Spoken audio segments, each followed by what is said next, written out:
자, 슈가를 위한 뼈다귀 장난감을 만드는 기초 작업을 할 텐데요. 그 전에 은솔 씨, 예, 어떤 장난감을 만들겠다 각오의 한 말씀.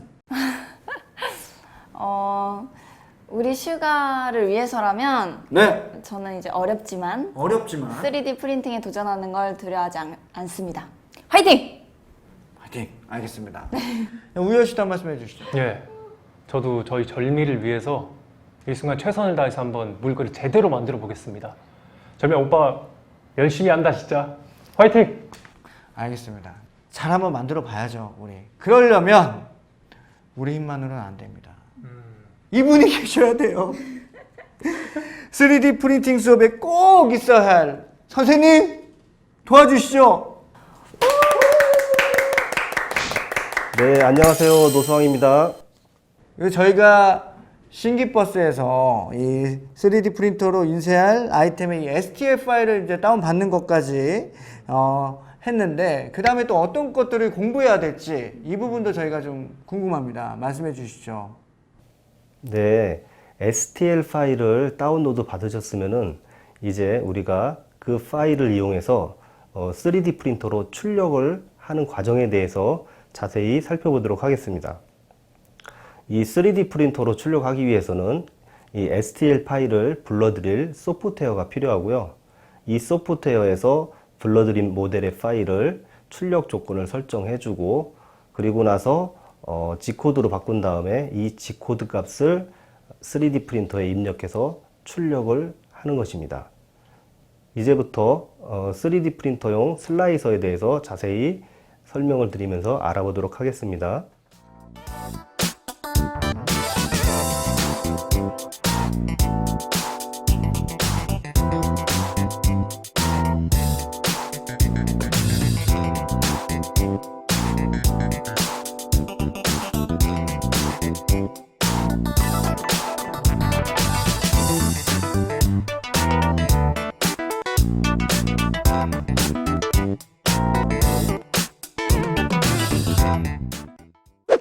자, 그러면 먼저 은솔 씨가 한번 작업을 먼저 해보겠습니다. 네. 볼까요? 우리가 사용하려고 하는 3D 프린터의 슬라이싱 프로그램을 실행한 화면입니다. 화면 중앙의 바둑판 모양이 있는 부분을 출력물이 안착되는 베드라고 부릅니다. 베드는 3D 프린팅 하려는 모델이 바닥에 안착되는 부분을 말하며, 다른 말로 조형판 또는 빌드 플레이트라고도 합니다. 그럼 가장 먼저 3D 프린터의 사용 환경 설정부터 해보도록 하겠습니다. 먼저 상단 메뉴바에서 설정을 선택하고 프린터 설정을 클릭하시면 프린터 모델이 여러 가지가 나옵니다. 이 중에서 우리는 DP200이라는 모델을 가지고서 3D 프린팅을 할 건데요. 이 DP200 모델은 출력 가능한 최대 크기가 X축으로 210, Y축으로 200, Z축으로 195mm로 설정되어 있는 것을 알 수 있습니다. 그리고 이 베드는 프린터 기종에 따라서 사각형인 것도 있고 원형인 것도 있습니다. 이 베드의 재질은 강화 유리 베드, 특수 코팅을 한 금속 베드, 시트를 떼었다 붙였다 교체할 수 있는 베드들이 있습니다. 그리고 이 프린터는 기본적으로 베드가 출력 중에 뜨거워지는 히팅 베드 타입입니다. 선생님, 근데 이런 디자인 프로그램 같은 경우는 이 마우스를 이용해서 활용하는 경우가 많은데, 이렇게 회전도 하고 움직이고 이동하고 다양한 움직임을 줄 수 있잖아요. 이 마우스 사용법도 좀 자세히 알려주시면 좋을 것 같습니다. 방법을 알기 쉽게 확인하기 위해서 STL 파일 하나를 열어보도록 하겠습니다. 이 STL 파일은 상단 메뉴에서 파일을 선택 후 모델 불러오기를 클릭하거나 그 아래에 로드 버튼을 클릭해서 STL 파일을 선택한 후 열기를 누르면 이렇게 STL 파일이 들어옵니다. 아니면은 STL 파일을 보다 쉽게 가져오는 방법은 파일을 선택한 다음에 드래그해서 이렇게 가져와도 됩니다.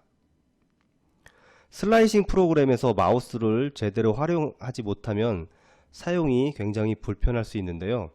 먼저 모델을 클릭하고 오른쪽 버튼 누른 상태에서 원 모양으로 돌리면 이렇게 모델을 XYZ축으로 움직여가면서 형상을 확인할 수 있습니다. 그리고 마우스 왼쪽 버튼을 클릭한 상태에서 모델을 자유롭게 움직일 수 있는데요. 모델이 만약 이렇게 회색으로 변한다면 출력 범위를 벗어났다는 의미입니다. 그리고 모델을 두 개를 출력하고 싶다. 마우스 우측 버튼을 클릭하고 오브젝트 복사를 누른 다음에 복사할 모델 개수를 선택하고 확인을 누르면 이렇게 두 개가 생성이 됩니다. 이렇게 되면 3D 프린터에서 똑같은 모델을 두 개를 출력할 수 있게 됩니다. 그리고 모델을 확대하거나 축소하고 싶으면 마우스 휠을 굴리면 이렇게 확대 축소가 됩니다. 선생님, 이 베드 모서리에 파란색, 빨간색, 초록색 이렇게 이 표시가 된 거 있는데 이게 뭔가요?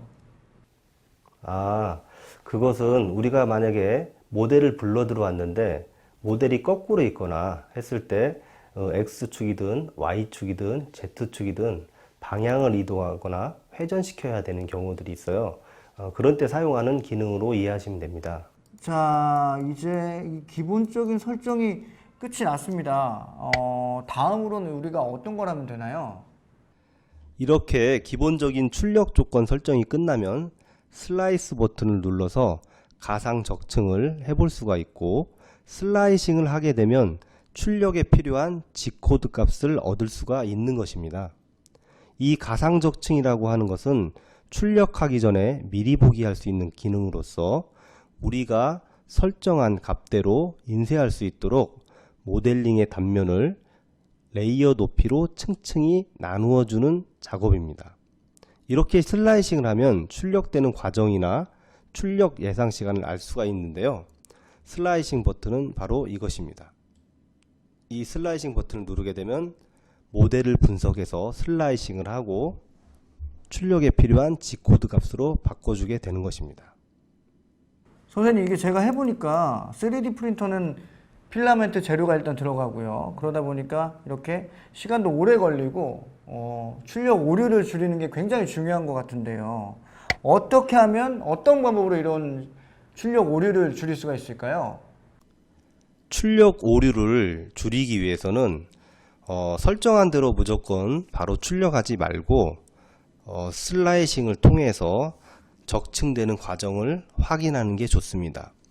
이 모델의 경우는 출력 시간이 약 5시간 28분, 사용되는 재료의 소모량이 16.42m, 무게로는 49g 정도가 든다고 이렇게 알려주고 있습니다. 그리고 맨 아래층을 보게 되면은 이런 식으로 첫 번째 층이 쌓이고 점점 올라가면서 레이어가 적층이 되기 시작합니다. 이 레이어를 보시게 되면은 내가 출력하고자 하는 출력물이 어떠한 경로로 출력이 되는지를 확인할 수가 있는 것입니다. 내가 설정한 내용이 제대로 되어 있는지 출력하기 전에 한번 확인하는 게 좋습니다. 자, 이렇게 해서 슬라이서 프로그램의 3D 프린터 사전 작업을 해봤습니다. 여러분 어떠셨나요? 저는 3D 프린팅 하면 뭔가 굉장히 어렵고 복잡할 거라고 생각했는데 슬라이서가 생각보다 다루기가 어렵지가 않아서 이거 보시는 분들도 아마 충분히 따라서 하실 수 있을 것 같다는 생각이 들었어요. 어렵긴 어려워요. 그런데 선생님께서 워낙 설명을 이렇게 좀 잘 해주시니까 이해하기는 좀 쉬울 것 같다는 생각은 들었어요. 네, 맞아요. 네, 맞아요. 네. 우열 씨는 어떠셨어요? 네, 전 지금까지 너무 즐거웠고요. 이 어깨 너머로 배운 걸 가지고 저희 절미를 위해서 물그릇을 제대로 만들 수 있을 것 같아요. 너무 좋았어요. 그렇습니다. 이게 선생님께서 워낙 말씀을 좀 편하게 우리가 이해하기 쉽게 할 수 있으니까 그래서 좀 그런 것 같아요. 이 클럽을 누가 만들었습니까? 제가 만들었어요. 감사합니다. 자, 이제 계속해서 우리 절미의 물그릇을 한번 만들어 보도록 하겠습니다.